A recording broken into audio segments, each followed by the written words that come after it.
the satanic monotheism. Jadi kalau sekedar percaya Allah itu satu, menggembar-gembornya kemana-mana Allah itu satu, ISIS juga bisa, setan aja bisa, seperti terjadinya perang ayat. Jadi jangan lupa, setan itu juga rajin membaca kitab suci.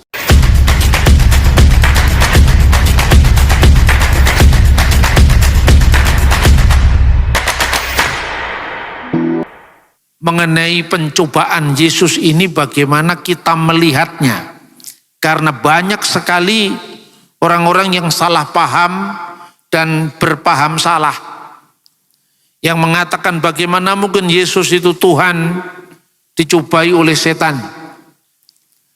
Jadi harus ditekankan, iman Kristen mengajarkan dengan sangat jelas Yesus itu sepenuhnya Allah, tetapi serentak dengan itu juga sepenuhnya manusia.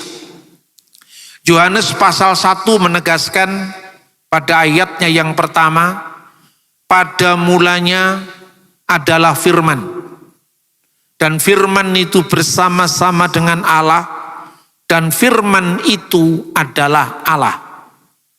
Jadi ayat ini secara tegas mengatakan Yesus sebelum kedatangannya ke dunia, dalam praeksistensinya sebagai firman Allah, Yesus sepenuhnya Allah. Lalu di pasal yang sama ayat 14, dan firman itu telah menjadi manusia. Jadi ayat 14 menekankan Yesus sepenuhnya manusia ketika dia berada di bumi dan tinggal di antara kita, dan kita telah melihat kemuliaannya, yaitu kemuliaan yang diberikan kepadanya sebagai anak tunggal Bapa, penuh kasih karunia dan kebenaran. Dalam keadaannya sebagai manusia itu, Yesus disalibkan. 1 Petrus pasal 3:18, dia yang dibunuh dalam keadaannya sebagai manusia. Dalam kemanusiaannya pula Yesus dicobai. Nah, saudara-saudara, membaca pencobaan Yesus oleh iblis selama 40 hari, dia puasa dan kemudian iblis mencobai dia. Yang menarik saudara-saudara, pada ayat-ayat yang kita baca ini seperti terjadinya perang ayat. Jadi jangan lupa, setan itu juga rajin membaca kitab suci. Terbukti apa? Setan juga mengutip ayat Alkitab. Jadi saat pertama kita membaca dalam Lukas pasal 4 ayat 4, di mana Yesus mengutip kitab Ulangan pasal 8 ayat 3.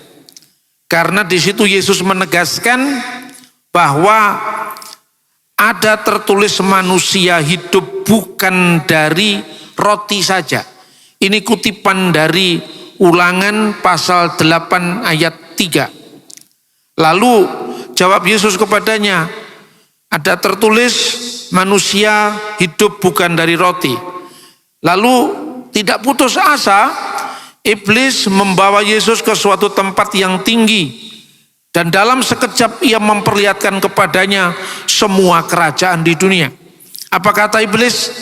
Segala kuasa itu serta kemuliaannya akan kuberikan kepadamu. Ingat, kuberikan kepadamu, sebab semuanya itu telah diserahkan kepadaku. Iblis bukan pemilik dunia ini. Iblis bukan pemilik harta kita, aset kita, bahkan dunia seisinya. Itu iblis sendiri mengakui telah diserahkan kepadaku. Pemilik segala sesuatu itu adalah Tuhan, Allah sendiri. Tetapi untuk sementara waktu, dunia dengan segala isinya ini dikuasakan, seolah-olah iblis punya kuasa untuk sementara agar dia bisa mencobai manusia. Kita teringat kisahnya Ayub, saudara-saudara. Ketika Tuhan digambarkan dalam kitab Ayub itu dihadap oleh para anak-anak Allah, para malaikat maksudnya, dan hadir pula di sana iblis. Lalu Tuhan menunjukkan betapa salehnya hamba Ayub itu, hambaku Ayub itu. Tapi iblis mengatakan, ya mesti saja, karena dia engkau berkati dengan segala kelimpahan hartanya, dengan segala yang dimilikinya. Coba kalau dia miskin. Lalu Tuhan memberikan kuasa kepada setan. Dalam Ayub 1 ayat 12, di sana disebutkan, maka firman Tuhan kepada iblis, nah segala yang dipunyainya ada dalam kuasamu, hanya janganlah engkau mengulurkan tanganmu terhadap dirinya. Berarti Tuhan memberikan kepada iblis kesempatan untuk mencobai Ayub. Jadi iblis itu tidak maha kuasa. Iblis itu punya keterbatasan. Dia bukan pemilik. Nah, ketika dia mencobai Adam dan Hawa, dia berhasil. Adam oleh perintah Tuhan tidak boleh menyentuh buah yang ada di taman itu. Tetapi iblis mengatakan tidak. Kalau kamu memakannya, kamu akan seperti Allah. Ada ambisi manusia untuk melampaui dirinya sendiri seperti Allah. Dan akhirnya Adam dan Hawa jatuh ke dalam dosa. Kali ini dia mau mengulangi dengan Adam yang kedua. Karena Yesus dalam surat Roma disebut Adam yang kedua. Dia menjanjikan kepada Yesus setelah dia mengatakan suruh mengubah batu menjadi roti. Karena apa? Dia membayangkan Mesias itu adalah pembuat keajaiban. Yesus bisa membuat itu, tetapi dia tidak ingin menuruti setan. Karena sekalipun Yesus berkuasa membuat itu, kalau yang menyuruh setan, berarti dia tunduk di bawah otoritas setan. Lalu iblis mencoba untuk memalsukan fakta bahwa segala sesuatu itu akan kuberikan kepadamu. Namun dia jujur mengatakan, sebab semuanya telah diserahkan kepadaku, dan aku memberikannya kepada siapa saja yang ku kehendaki. Asalkan engkau menyembah aku. Nah, ini di luar wewenangnya. Memang saudara-saudara, setan itu kan suka memutar balikkan fakta.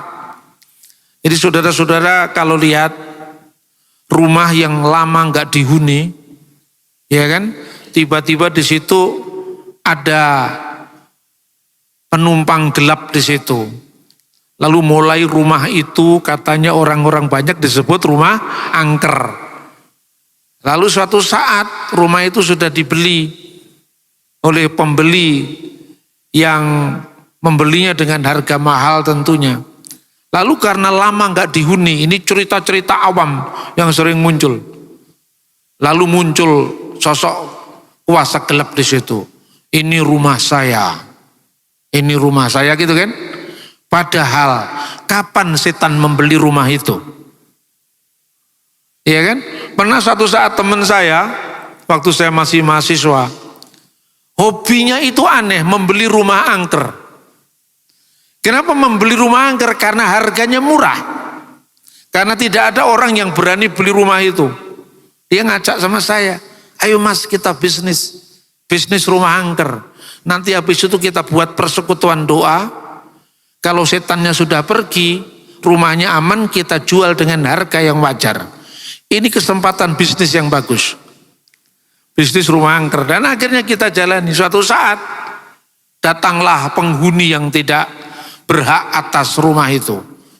Kamu pergi, ini rumah saya. Waktu itu saya sama dia itu belajar di Fakultas Hukum.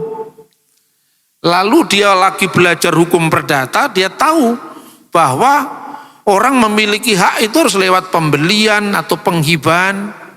Terus ada bukti kepemilikan, yaitu sertifikat. Teman saya, karena malam-malam itu ada kedatangan makhluk jahat itu, ini rumahku, kamu harus pergi. Dia langsung bilang, ini belum berdoa, dia bilang, enak aja rumahmu, mana sertifikatnya? Langsung kemudian suara-suara aneh itu tidak muncul lagi. Lalu dia tanya kepada saya lagi tidur sebetulnya. Diganggu lagi, Bung? Enggak, sudah pergi. Kenapa ya pergi? Padahal saya belum berdoa. Itu karena setan tidak pernah belajar hukum perdata. Makanya dia lupa kalau kepemilikan itu harus ada sertifikat. Ini satu contoh, ilustrasi benar pernah terjadi. Jadi kita jangan tunduk pada kuasa gelap. Karena kuasa gelap itu logikanya jungkir balik. Begitu juga ketika dia memberikan kepada Yesus tawaran, asalkan kamu menyembah aku. Lu pangkat dia itu apa? Dia bukan pemilik sebenarnya. Dan dia sudah mengatakan semuanya telah dikuasakan kepadaku. Dia cuma diberi izin. Kok dia bisa mengatakan kepada pemilik yang sah, yaitu firman Allah yang adalah Allah yang turun ke dunia. Ini pemilik sebenarnya. Ini memutarbalikkan fakta. Tapi apa kata Yesus? Tapi Yesus berkata kepadanya, ada tertulis, engkau harus menyembah Tuhan Allahmu, hanya kepada Dia saja engkau berbakti. Sekali lagi, Yesus juga mengutip ayat di sini. Kitab Ulangan yang dia kutip, ya. Jadi ia pada ayat 13 pasal yang sama, Ulangan pasal 6. Ulangan 6 ayat 13. Engkau harus takut kepada Tuhan Allahmu, kepada Dia haruslah engkau beribadah, demi namanya engkau harus bersumpah. Kemudian sebelumnya dikatakan bahwa iblis kemudian terus mencobai Yesus itu. Dia tidak putus. Kemudian ia membawa Yesus ke Yerusalem untuk menempatkan dia ke hubungan bait Allah. Lalu berkata kepadanya, kalau engkau anak Allah, jatuhkanlah dirimu dari sini ke bawah. Jadi pertama tadi, ayat-ayat yang kita baca tadi, Yesuslah yang mengutip ayat. Iblis belum mengutip ayat. Tapi pikirannya dia serampangan kan. Dia bukan punya hak, tapi kamu akan menyembah aku. Tetapi kali ini yang ketiga, pencobaan yang ketiga, iblis tidak mau kalah. Dia mengutip ayat. Sebab ada tertulis mengenai engkau, ia akan memerintahkan malaikat-malaikatnya untuk melindungi engkau, dan mereka akan menatang engkau atas tangannya, supaya kakimu jangan terantuk kepada batu. Dia mengutip Mazmur pasal 91. Dan saudara tahu, Mazmur 91 itu di dalam agama Yahudi. Karena orang Yahudi itu Alkitabnya persis sama dengan Alkitab kita. Ya. Hanya bedanya orang Yahudi itu belum percaya bahwa Mesias itu telah datang dalam diri Yesus. Dia hanya percaya pada perjanjian lama, namun dia tidak percaya dengan perjanjian baru. Karena bagi dia nubuatan Nabi Yeremia pasal 31 ayat 31 sampai dengan 33 ini belum terjadi. Maka kitab yang sama oleh orang Yahudi disebut dengan Tanakh, yaitu isinya perjanjian lama dari kitab Kejadian, Keluaran, Imamat, Bilangan, Ulangan, lalu kitab nabi-nabi, lalu tulisan-tulisan suci yang lain.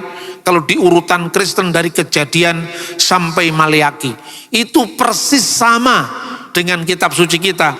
Hanya mereka menyebut dalam bahasa Ibrani Tanakh, singkatan dari Torah, yaitu Torat, Nebim, nabi-nabi, dan Ketubim, tulisan-tulisan suci yang lain. Tapi mereka tidak menyebut perjanjian lama. Kitabnya sama, tafsirannya berbeda. Jadi orang-orang yang menuduh Kristen memalsukan kitab suci, biasanya saya cuma jawab ringan. Itu orang Yahudi tidak percaya Yesus. Kita Kristen percaya Yesus. Tapi kenapa kitab sucinya sama? Kalau seandainya orang Yahudi memalsu kitab, pasti demi menolak Yesus kitabnya sudah diubah. Kalau orang Kristen demi menerima Yesus, terjemahannya Alkitab disesuaikan, pasti teks Alkitabnya berbeda dengan kita. Tapi perjanjian lama Kristen dalam bahasa Ibrani maupun Tanaknya Yahudi, kitabnya masih sama. Hanya tafsirannya beda. Beda tafsir, tapi teksnya sama. Itu bukti bahwa Alkitab tidak pernah dipalsukan. Tapi yang aneh, mereka yang tidak memiliki Taurat, mereka yang tidak muncul dari penghayatan, pemikiran dari kitab suci Taurat, perjanjian lama, tapi selalu mengutip ayat untuk kepentingan klaim keyakinan mereka. Ini aneh, karena mereka tidak sedang percaya dengan kitab itu, tetapi sering mengutipi kitab Kristen. Kenapa? Karena ini kelakuan setan. Coba lihat sekarang setan mengutip ayat yang dikutip setan pada ayat 10 dan 11. Itu sesungguhnya Mazmur 91 ayat 11 sampai 12. Sebab malaikat-malaikatnya akan diperintahkan kepadamu untuk menjaga engkau di segala jalanmu. Mereka akan menatang engkau di atas tangannya supaya kakimu jangan terantuk kepada batu. Jadi kali ini setan mengutip ayat. Jadi kalau orang Kristen tidak akrab dengan Alkitab, dia tidak bisa berdebat dengan setan. Amin, saudara-saudara. Kita harus berakar, bertumbuh pada pembacaan kitab suci. Jangan kalah dengan iblis yang banyak mengutip ayat-ayat Alkitab untuk kepentingan mereka. Mereka mengutip tidak untuk mempercayainya. Mereka mengutip hanya untuk menyalahpahaminya, untuk melecehkan, menjebak, melemahkan musuh-musuhnya. Itulah kelakuan pertama iblis, bapa dari segala pembohong. Lalu apa jawab Yesus? Yesus menjawabnya, katanya, ada firman, jangan engkau mencobai Tuhan Allahmu. Yesus sedang mengutip Ulangan pasal 6 ayat 16. Janganlah kamu mencobai Tuhan Allahmu seperti kamu mencobai Dia di masa, peristiwa Masa dan Meriba. Jadi saudara-saudara, menarik, di sini ada perang ayat. Setan pun biasa mengutip ayat. Makanya sebetulnya kalau sekedar membaca ayat, percaya Allah itu satu, itu bukan hal yang terlalu hebat. Yakobus pasal 2 ayat 19. Kamu percaya Allah itu hanya satu. Itu baik. Jadi tidak jelek, itu baik. Tapi setan-setan pun juga percaya akan hal itu dan mereka gemetar. Makanya nanti pada hari Senin saya akan membahas ini lebih lanjut. 3 tingkat penghayatan manusia tentang keesaan Tuhan. Yang pertama, keesaan Tuhan atau paham keesaan Tuhan itu disebut monoteisme. Mono itu artinya satu, theos itu Allah. Paham tentang Allah yang satu. Tingkat yang pertama itu saya sebut the satanic monotheism. Jadi kalau sekedar percaya Allah itu satu, menggembar-gembornya kemana-mana Allah itu satu, ISIS juga bisa, setan aja bisa, benderanya ISIS yang warna hitam. Saya tidak mengatakan semua saudara muslim sama. Karena orang NU warnanya hijau, ini warnanya hitam. Ya kan? Itu tertulis la ilaha illallah, tidak ada ilah selain Allah. Tapi kalau sekedar itu kan cuma bahasa. Di Alkitab bahasa Arab juga ada istilah la ilaha illallah. 1 Korintus pasal 8 ayat 4. Ya. Risalatu bulus rasulil awal ila ahli Korintus. Pasal 8 ayat 4. Wa alla ilaha illallahul ahad. Dan tidak ada ilah lain kecuali Allah yang esa. Kalau sekedar ini, iblis saja bisa. Ini monoteisme tingkat paling rendah. Makanya monoteisme yang sekedar tahu tapi tidak menjalani. Monoteisme yang sekedar bisa mengutip ayat tetapi tidak menjiwai ayat ini dan tidak melakukan ayat-ayat firman Tuhan, itu monoteisme tingkat bilangan. Hanya bisa menghitung 1, 2, 3, itu iblis bisa. Tapi ditingkatkan menjadi monoteisme, yaitu monoteisme etis Abraham. The Abrahamic monotheism. Monoteisme Abraham itu apa? Abraham itu dipanggil berbuat karena apa yang diimani.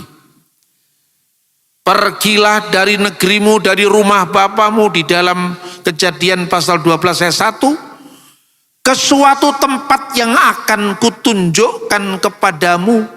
Abraham belum tahu tapi masih akan diberikan. Tapi Abraham tidak pernah menyanyikan alamat palsu. Karena dia yakin bahwa alamat yang diberikan Tuhan pasti asli. Karena Tuhan tidak mungkin memberikan kepada kita sebuah rancangan kecelakaan. Tapi rancangan damai sejahtera. Amin. Nah saudara-saudara, yang kedua ini Abraham belum tahu. Dia diikat oleh kesetiaan Allah yang tidak kelihatan. Namun dia berangkat karena imannya. Maka Abraham disebut sebagai Abhama Aminim, bapak orang-orang beriman. Monoteisme tingkat kedua ini disebutkan oleh Rasul Paulus di dalam Roma pasal 16 ayat 25, 24, 25, 26. Di sana dikatakan rahasia yang didiamkan berabad-abad lamanya, tapi sekarang sudah diungkapkan dengan kedatangan Yesus.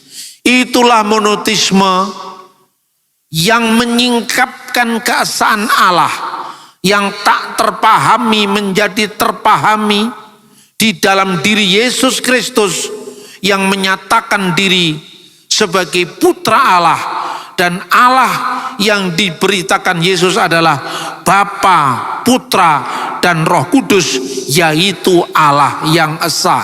Inilah monoteisme tingkat tertinggi, monoteisme penyingkapan rahasia Allah.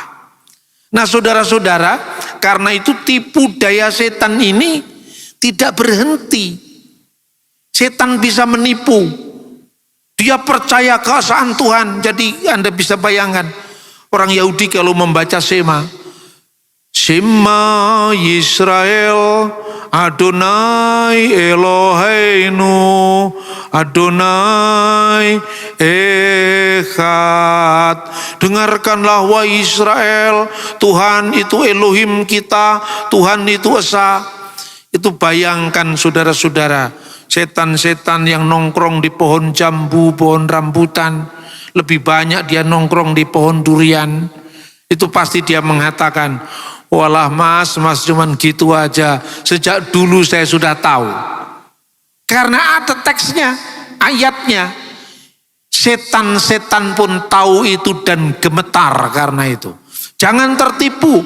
Monoteisme iman kepada Allah harus dilihat dari buahnya, yaitu buah-buah roh. Makanya beriman kepada Allah yang esa, taat seperti taatnya Abraham, berbuat sesuai dengan firman-Nya, dan melakukan perbuatan-perbuatan yang tidak dilakukan oleh setan. ISIS suka membunuh, menghancurkan. Umat manusia itu kelakuan siapa kalau bukan kelakuan setan? Maka gereja terus-menerus dan senantiasa mengembangkan iman kepada Allah yang benar, dalam penyembahan yang benar, dan menghasilkan perilaku hidup yang benar. Saudara-saudara yang terkasih dalam Tuhan, ayat 13, sesudah iblis mengakhiri semua pencobaan itu, ia mundur daripadanya dan menunggu waktu yang baik. Jadi setan pun itu sabar. Modal utamanya setan itu cuma sabar.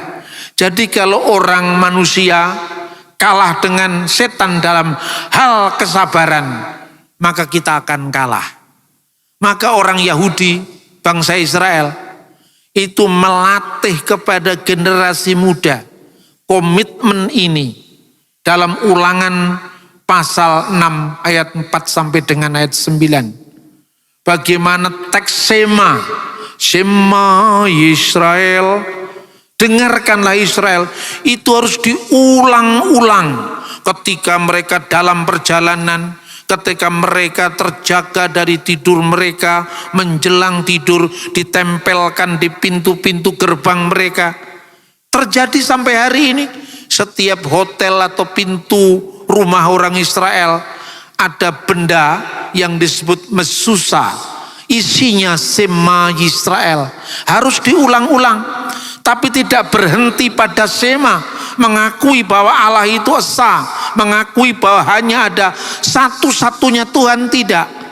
Tapi berbuat seperti Abraham, kasihilah Tuhan dengan segenap hatimu, dengan segenap akal budimu, dengan segenap kekuatanmu, dengan segenap jiwamu. Karena Tuhan tidak kelihatan. Yohanes pasal 1 ayat 18, tidak seorang pun pernah melihat Allah. Bapa surgawi dalam kekudusannya bertakhta di atas terang yang tak terhampiri, tidak bisa kita lihat, tidak bisa kita foto, tidak bisa kita gambar. Makanya gambarnya Allah Bapa tidak ada. Tetapi melalui anaknya yang tunggal, yang ada di pangkuan Bapa, dialah yang menyatakannya. Bapa itu bertakhta di atas terang yang tak terhampiri, menjadi terhampiri karena Kristus itu terang dunia. Jadi seperti matahari yang tidak bisa kita lihat apabila tidak ada sinarnya, begitu juga Sang Bapa surgawi yang maha kekal itu bisa kita alami melalui kedatangan Yesus Kristus, terang dunia itu. Terang yang memancar dari sumber terang. Dan Allah yang satu yang sama itu, Allah yang bisa kita rasakan kehadirannya lewat Roh Kudusnya. Seperti matahari bisa kita rasakan dari panasnya. Kita lihat dari sinarnya. Sinar dan panas matahari itu menyatakan pada matahari itu sendiri. Begitu juga lewat Putra Allah, Firman yang menjadi manusia, dan lewat Roh Kudusnya kita bisa melihat dan mengalami hadirat ilahi, hadirat Allah dalam kehidupan iman kita. Amin, saudara-saudara. Lalu yang terakhir, menunggu waktu yang baik. Kira-kira setan itu sudah berabad-abad menunggu waktu yang baik. Dia telah berhasil mencobai Adam, dan Adam jatuh ke dalam dosa. Setelah Adam jatuh ke dalam dosa, kita bisa membaca firman Tuhan dari Kejadian pasal 3 ayat 15. Apa yang tercatat di sana bahwa Tuhan akan mengadakan permusuhan antara engkau dan perempuan. Perempuan itu maksudnya Hawa di situ. Bahwa keturunan perempuan ini akan meremukkan kepala ular, setan. Namun ular akan meremukkan tumitnya. Saudara-saudara, kata yang diterjemahkan tumit itu akeb. Dan akeb itu seakar dengan kata yang membentuk nama Yaakov, yaitu Yakub. Siapa yang bergelar dengan Israel adalah Yakub. Namanya diganti dengan Israel. Makanya saya selalu mengatakan kepada anak-anak muda Kristen, gara-gara konflik Israel dengan Hamas, jangan terpengaruh dengan media sosial yang memplesetkan kata Israel dengan Israel. Ini bukan guyonan. Anda sedang menghujat apa yang dikatakan firman Tuhan. Mulai hari ini namamu tidak lagi Yakub, tapi Israel. Jadi Israel itu nama yang diberikan Tuhan. Jangan diplesetkan jadi Israel. Ini bukan guyonan. Ini penghujatan secara tidak langsung kita lakukan. Nah saudara-saudara, karena akeb ini merujuk kepada nama Yakub, maka orang Yahudi menafsirkan teks ini pergulatan Israel melawan kuasa jahat. Katanya di dalam Targum Yerusalem. Targum itu adalah the Aramaic Commentary of the New Testament kalau bahasa kita, dalam bahasa Aram. Setiap kali orang-orang Israel mematuhi Taurat, maka dia berhasil untuk memukul setan, kepala setan. Tapi setiap kali Israel meninggalkan Taurat, maka dia terluka pada tumitnya. Kejadian ini berlangsung terus menerus. Peperangan abadi antara Yetzer Hatov, kehendak baik dalam diri Israel, dan Yetzer Hara, kehendak jahat dalam Israel, akan terus menerus. Kalau Israel taat kepada Taurat, Israel menang. Kalau Israel meninggalkan Taurat, Israel kalah, setan yang menang, dan seterusnya sampai Biyumi Malka Mesiha, sampai zamannya Raja Mesias, sampai zamannya Mesias datang. Bagi setan tidak ada obatnya ketika dia terluka selamanya. Kenapa? Karena kepada setan tidak dibuka pintu pertobatan. Karena dia sudah memilih dari awal untuk mendurhaka dan memberontak terhadap Tuhan. Tapi kepada anak-anak atau keturunan dari perempuan ini masih ada obatnya, masih ada penyembuhannya nanti saatnya zaman Mesias. Oke, jadi kalau iman Kristen menafsirkan Kejadian pasal 3:15 sebagai proto-evangelion, berita kabar baik pertama tentang penebusan. Ini bukan karangan orang Kristen. Karena memang sumber Yahudi sendiri mengakui bahwa ada pertarungan antara Israel dan setan sampai berakhir ada penyembuhan pada saat Mesias datang. Soalnya hanya satu saja, Israel belum percaya dengan Yesus. Tapi kalau Israel percaya dengan Yeshua HaMashiach sebagai juru selamat, dan Injil diberitakan, Injil kerajaan diberitakan kepada seluruh muka bumi, maka kesudahannya akan tiba. Ini firman Tuhan, saudara-saudara. Nah, lalu dia berhasil mencobai Adam dan Hawa sampai Adam dan Hawa jatuh ke dalam dosa. Berita ini yang pertama kali diumumkan oleh Tuhan. Aku akan mengadakan permusuhan antara engkau dan perempuan ini, antara keturunannya, keturunanmu dan keturunannya. Pertanyaannya, bahasa yang diterjemahkan keturunanmu itu zerah, artinya benih. Antara keturunanmu berarti benihnya perempuan. Kira-kira benihnya dari laki-laki atau dari perempuan? Apa perempuan punya benih? Benihnya dari laki-laki. Sementara dikatakan antara benihmu dan benihnya, maksudnya iblis. Berarti keturunan perempuan ini adalah Adam yang kedua, yaitu benih dari Roh Kudus langsung. Karena perempuan tidak punya benih. Itulah yang dilahirkan oleh Bunda Maria yang lahir dari kuasa Roh Kudus. Amin. Kemudian yang kedua, dan keturunannya dan benihnya. Benihnya setan. Setan apa punya benih secara fisik? Tidak. Tapi benih spirit, yaitu pengikut-pengikut setan yang terus berjalan sampai nanti kesudahannya dikalahkan oleh kuasa Yeshua HaMasiah, kuasa Sang Juru Selamat. Nah, makanya kesempatan itu digunakan oleh setan. Dia, saudara-saudara, mencoba terus-menerus menunggu waktu yang baik. Dan waktu yang baik itu saat Yesus mau diserahkan. Coba kita baca di dalam Alkitab, ya, kita akan baca firman Tuhan sangat jelas berbicara tentang hal ini. Kita membaca dari Lukas pasal 22 ayat 3. Maka masuklah iblis ke dalam Yudas yang bernama Iskariot, seorang dari ke-12 murid itu. Lalu Yudas menjual Yesus.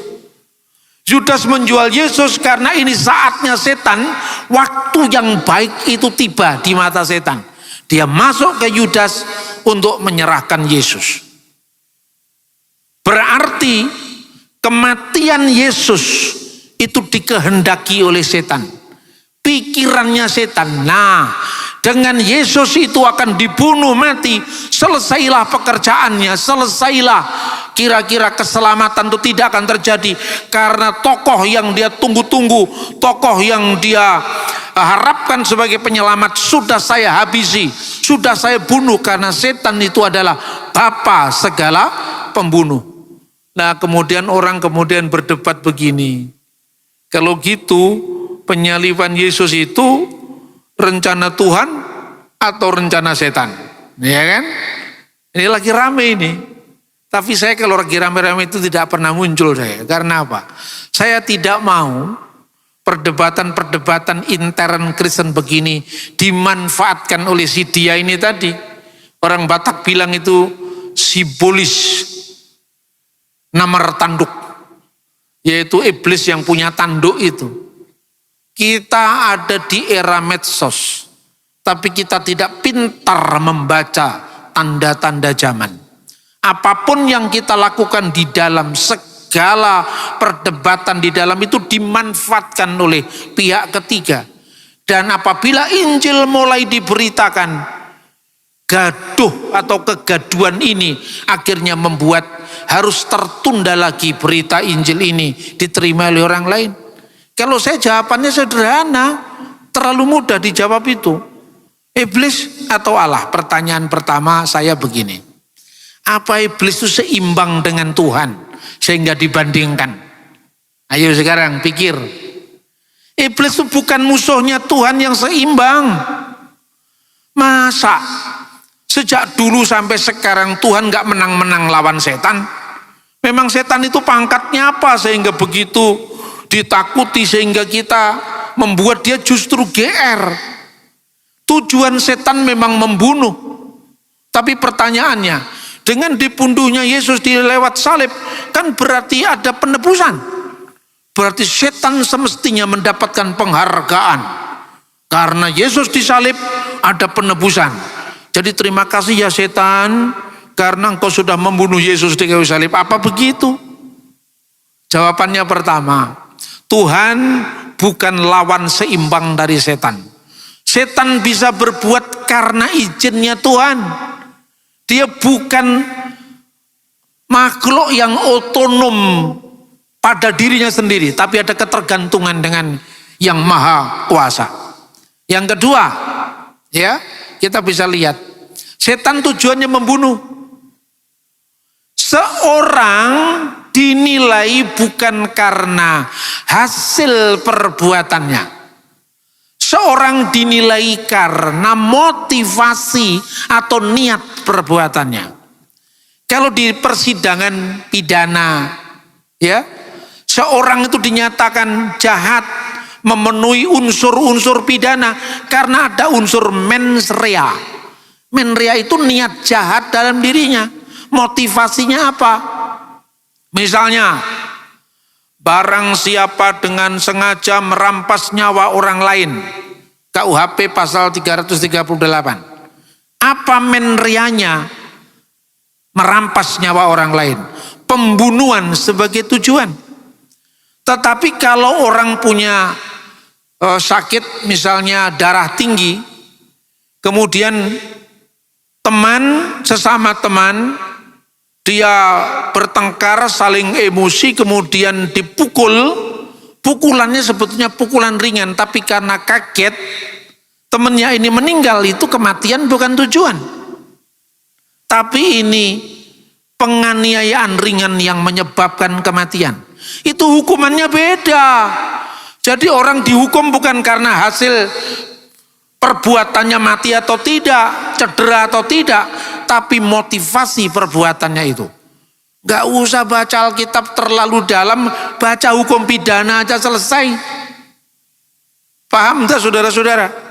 Jadi orang dinilai karena hasil, bukan hasil perbuatannya, tapi karena motivasinya.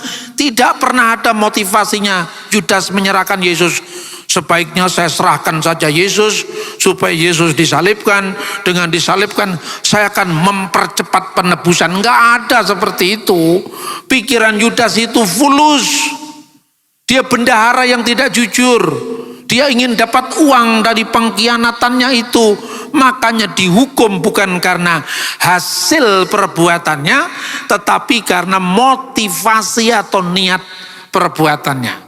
Kedua, saya sampaikan, iblis itu tidak terlalu pinter. Dia ini sebetulnya bodoh, iblis itu. Coba saya tunjukkan kebingungan setan dalam peristiwa penyaliban Yesus. Kita baca lagi Matius 16 ayat 23. Maka Yesus berpaling kepada Petrus, "Enyahlah iblis, engkau suatu batu sandungan bagiku, sebab engkau bukan memikirkan apa yang dipikirkan Allah, melainkan apa yang dipikirkan manusia." Untuk apa Petrus disebut iblis? Nyala, engkau batu sandungan bagiku. Karena Petrus berniat menggagalkan perjalanan Yesus ke Yerusalem. Yesus ke Yerusalem untuk menuntaskan pekerjaannya. Dia mencoba taat kepada Bapaknya. Itu tidak akan terjadi, ya guru. Itu jangan terjadi. Yesus katakan, "Nyala engkau iblis, engkau batu sandungan bagimu." Coba perhatikan. Lukas pasal 22 ayat 3. Iblis masuk ke dalam Yudas supaya Yesus diserahkan, dan akibat penyerahan itu Yesus disalib. Itu tujuan setan kah? Yang kedua, dapat dikatakan kira-kira kenapa Petrus disebut nyala engkau iblis? Karena perbuatan Petrus sebenarnya perbuatan iblis. Maka Yesus mengenyahkan iblis dari Petrus. Berarti iblis sempat mempengaruhi Petrus. Untuk apa? Tidak ke Yerusalem.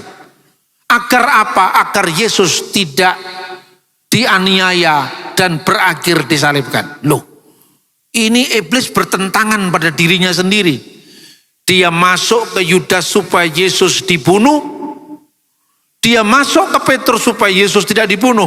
Ini bukti kebodohan setan. Saudara-saudara, paham? Jadi setan tidak berimbang dengan Tuhan, tidak seimbang dengan Allah. Makanya segala yang berkaitan dengan istilah penebusan, istilah dibeli oleh darah yang mahal, itu bukan proses transaksi perdata seperti apa adanya. Kamu telah dibeli, Paulus mengatakan, aku telah dibeli dengan harga yang mahal. Kalau HP ini Anda beli, saya kehilangan barang. Benar apa tidak? Tapi ketika hidupnya Petrus dibeli oleh darah yang mahal, bukan berarti hidupnya Paulus hilang. Ini pembelian tanpa kehilangan. Ini penebusan tapi bukan seimbang. Karena apa? Karena Allah tidak membutuhkan kita dalam makna berimbang dengan dosa kita. Tapi dosa-dosa kita itu dihapus, tidak diperhitungkan, dan Tuhan tidak menimbang-nimbang. Wahai Yesus, ingatlah akan aku, kata penjahat di salib sebelahnya Yesus. Jikalau engkau sampai di kerajaanmu. Yesus katakan, truly I tell you, today you will be with me in paradise. Hari ini aku berkata, sesungguhnya kamu akan bersama aku di dalam Firdaus. Hari ini juga kamu akan bersamaku di Firdaus. Yesus tidak tanya, umurmu berapa?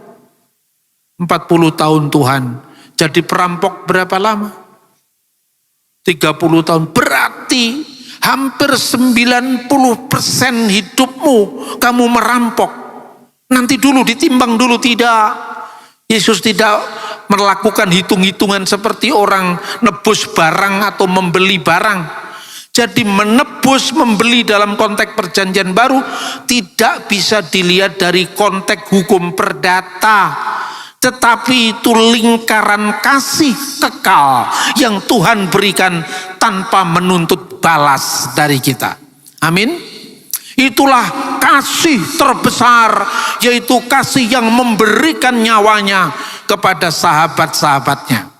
Ayat terakhir kita bisa membaca, apa yang kita rancangkan sebagai kecelakaan, Tuhan mengubahnya menjadi keselamatan dan damai sejahtera. Kejadian 50 ayat 20. Memang kamu telah mereka-rekakan apa yang jahat terhadap aku. Ini kata Yusuf. Tetapi Allah telah mereka-rekakannya untuk kebaikan, dengan maksud melakukan seperti yang terjadi sekarang ini, yakni memelihara hidup suatu bangsa yang besar. Untuk apa saudara-saudara Yakub, saudara-saudara Yusuf memasukkan Yusuf ini ke sumur? Untuk mencelakai dia, untuk menginginkan kematiannya. Tetapi Tuhan selamatkan dia lewat orang Ismail, yang sampai akhirnya dia dijual ke tanah Mesir sebagai budak. Dan dari situ Tuhan angkat dirinya sebagai mangku bumi Fir'aun di Mesir. Yusuf yang saudara-saudaranya mereka-rekakan kecelakaan pembunuhan, tetapi Tuhan mengubahnya menjadi keselamatan bagi bangsa yang besar. Jadi ingat, bukan karena hasil perbuatannya Yusuf kan menyejahterakan saudara-saudaranya, menyejahterakan bangsa Mesir. Tetapi pikirannya saudara Yusuf apa ketika dia membuang saudaranya ke sumur?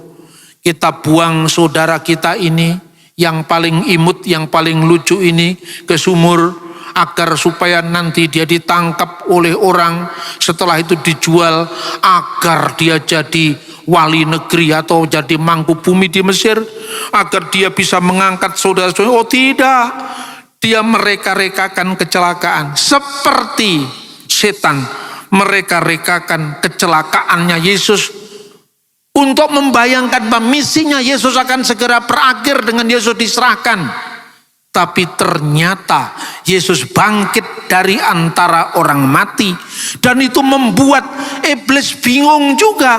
Ternyata justru kematian Yesus tidak berakhir begitu saja, tetapi pada hari ketiga bangkit di antara orang mati, dan dengan itu umat yang percaya kepadanya diselamatkan, dan itu awal dari keruntuhan setan itu sendiri. Li'annahu akhadha akhaballahul alam hatta badala ibnahul wahid likai la yuhlika kullu man yu'minu bihi bal takunu lahu hayatul abadiyah. Karena begitu besar kasih Allah kepada dunia ini, sehingga ia telah memberikan anaknya yang tunggal, supaya setiap orang yang percaya kepadanya tidak binasa, melainkan memperoleh hidup yang kekal. Amin. Terima kasih saudaraku sudah mendengarkan ajaran hambanya Bapak Dr. Bambang Norsena. Jika ada pendapat atau pertanyaan silahkan isi di kolom komentar ya. Mari kita bahas lagi siapa sebenarnya iblis itu. Iblis, juga dikenal sebagai Satan, adalah makhluk rohani yang diciptakan oleh Allah, namun telah jatuh ke dalam dosa dan menjadi musuh Allah dan manusia. Berikut adalah penjelasan lengkap tentang siapa itu iblis.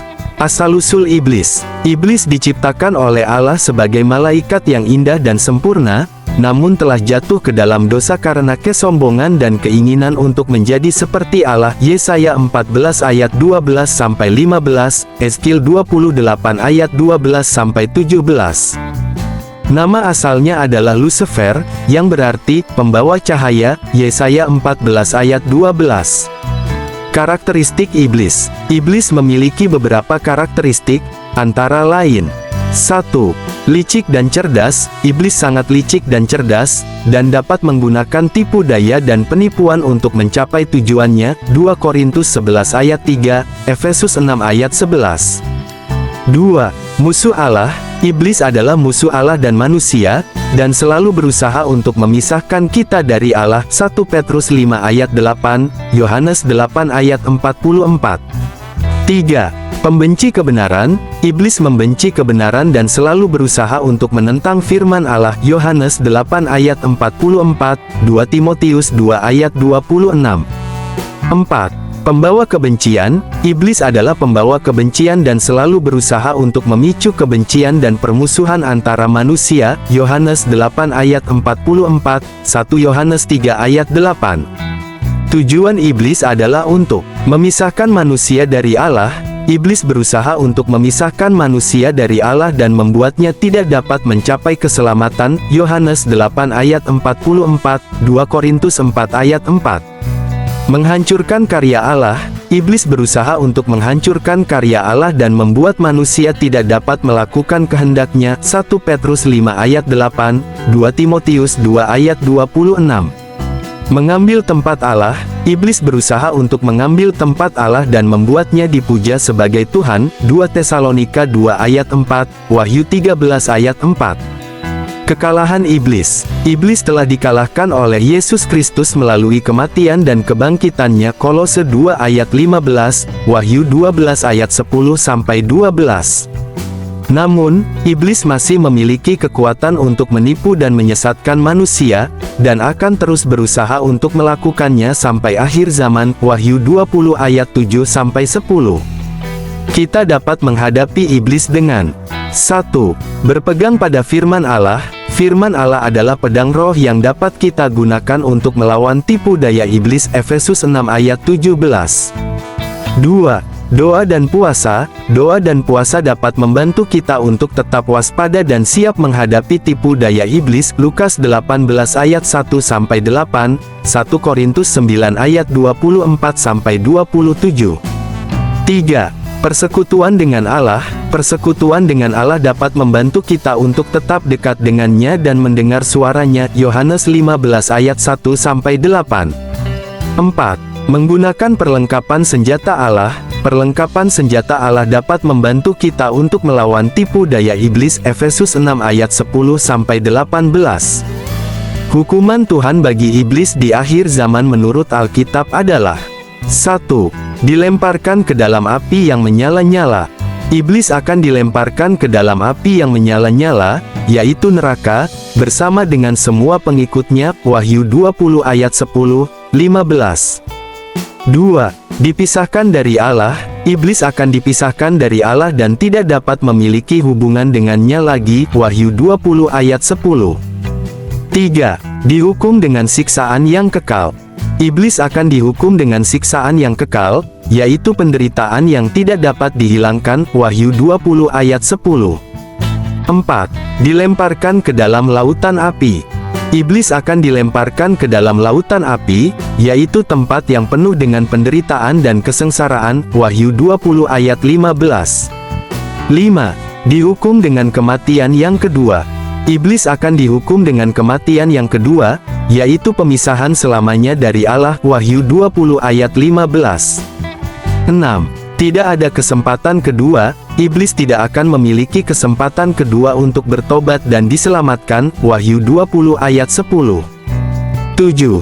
Dihukum dengan siksaan yang tidak dapat dihilangkan. Iblis akan dihukum dengan siksaan yang tidak dapat dihilangkan, yaitu penderitaan yang tidak dapat dihilangkan. Wahyu 20 ayat 10. Alkitab juga menyebutkan bahwa iblis akan dikalahkan oleh Yesus Kristus dan akan dilemparkan ke dalam neraka pada akhir zaman. Wahyu 20 ayat 10 dan 15. Beberapa ayat Alkitab yang mendukung hukuman Tuhan bagi iblis di akhir zaman adalah Wahyu 20 ayat 10 dan 15, Matius 25 ayat 41, 2 Tesalonika 1 ayat 9, Yesaya 66 ayat 24, Markus 9 ayat 48. Kutuk yang akan diterima jika manusia mengandalkan iblis adalah 1. Pemisahan dari Allah. Manusia yang mengandalkan iblis akan dipisahkan dari Allah dan tidak dapat memiliki hubungan yang akrab dengannya. Yesaya 59 ayat 1-2, 2 Tesalonika 1 ayat 9. 2. Kekaburan hati. Iblis akan membuat hati manusia menjadi kabur dan tidak dapat memahami kebenaran. 2 Korintus 4 ayat 4, Efesus 4 ayat 18. 3. Kekuatan dosa. Iblis akan memberikan kekuatan dosa kepada manusia, sehingga mereka tidak dapat melawan dosa. Roma 6 ayat 16, 1 Korintus 10 ayat 13. 4. Kematian kekal. Manusia yang mengandalkan iblis akan mengalami kematian kekal, yaitu pemisahan selamanya dari Allah. Wahyu 20 ayat 15, 2 Tesalonika 1 ayat 9. 5. Neraka. Iblis dan pengikutnya akan dilemparkan ke dalam neraka, yaitu tempat yang penuh dengan penderitaan dan kesengsaraan. Wahyu 20 ayat 15, 2 Tesalonika 1 ayat 9. 6. Kehilangan kemuliaan Allah. Manusia yang mengandalkan iblis akan kehilangan kemuliaan Allah dan tidak dapat memiliki bagian dalam kerajaannya. Roma 3 ayat 23, 1 Korintus 6 ayat 9-10. 7. Kekuasaan iblis. Iblis akan memiliki kekuasaan atas manusia yang mengandalkan dia, sehingga mereka tidak dapat melawan keinginannya. Efesus 2 ayat 2, 1 Petrus 5 ayat 8-9. 8. Kehilangan keselamatan. Manusia yang mengandalkan iblis akan kehilangan keselamatan yang ditawarkan oleh Allah melalui Yesus Kristus. Yohanes 3 ayat 16, 2 Tesalonika 2 ayat 10-12. 9. Kekaburan pikiran. Iblis akan membuat pikiran manusia menjadi kabur, sehingga mereka tidak dapat memahami kebenaran. 2 Korintus 4 ayat 4, 2 Tesalonika 2 ayat 10-12. 10. Kematian rohani. Manusia yang mengandalkan iblis akan mengalami kematian rohani, yaitu pemisahan dari Allah dan kehilangan kehidupan yang sebenarnya. Efesus 2 ayat 1, Kolose 2 ayat 13. Namun, Allah menawarkan keselamatan kepada manusia melalui Yesus Kristus, sehingga mereka dapat terhindar dari kutuk yang akan diterima jika mengandalkan iblis. Yohanes 3 ayat 16, Efesus 2 ayat 1-10. Doa untuk mengusir setan haruslah dilakukan dengan iman dan keyakinan yang kuat pada kuasa Allah. Berikut adalah contoh doa yang dapat digunakan. Ya Allah, aku datang kepadamu dengan iman dan keyakinan bahwa Engkau adalah Tuhan yang kuat dan berkuasa atas segala sesuatu. Aku percaya bahwa Engkau telah mengutus Yesus Kristus untuk menyelamatkan aku dari kuasa setan dan dosa. Aku mengakui bahwa aku adalah seorang pendosa dan telah melakukan kesalahan. Aku bertobat dari dosa-dosaku dan meminta maaf kepadamu. Aku memohon kepadamu, ya Allah, untuk mengusir setan yang ada di dalam diriku. Aku tolak segala pengaruh dan tipu daya setan, dan aku percaya bahwa Engkau telah memberikan aku kuasa untuk mengusirnya. Aku menggunakan nama Yesus Kristus, aku mengusir setan dan memerintahkanmu untuk pergi dari diriku. Aku percaya bahwa Yesus Kristus telah mengalahkan setan dan telah memberikan aku kuasa untuk mengusirnya. Aku meminta kepadamu, ya Allah, untuk mengisi aku dengan Roh Kudus-Mu dan memberikan aku kekuatan untuk hidup sesuai dengan kehendak-Mu. Aku percaya bahwa Engkau akan melindungi aku dari segala serangan setan dan memberikan aku kemenangan atas dosa dan setan. Aku berdoa ini dalam nama Yesus Kristus, amin. Beberapa hal yang perlu diingat ketika berdoa untuk mengusir setan. 1. Iman dan keyakinan. Berdoa dengan iman dan keyakinan yang kuat pada kuasa Allah. 2. Pengakuan dosa. Mengakui dosa-dosamu dan bertobat dari kesalahan.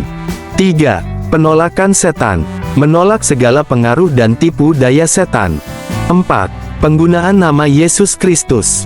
Menggunakan nama Yesus Kristus untuk mengusir setan. 5. Permohonan perlindungan. Memohon perlindungan Allah dari segala serangan setan. 6. Kekuatan Roh Kudus. Meminta kekuatan Roh Kudus untuk hidup sesuai dengan kehendak Allah. Kiranya apa yang saudara dengar melalui video ini dapat menambah wawasan kita bersama, sekaligus menambah iman kita bersama agar lebih teguh dalam segala keadaan. Tuhan Yesus memberkati.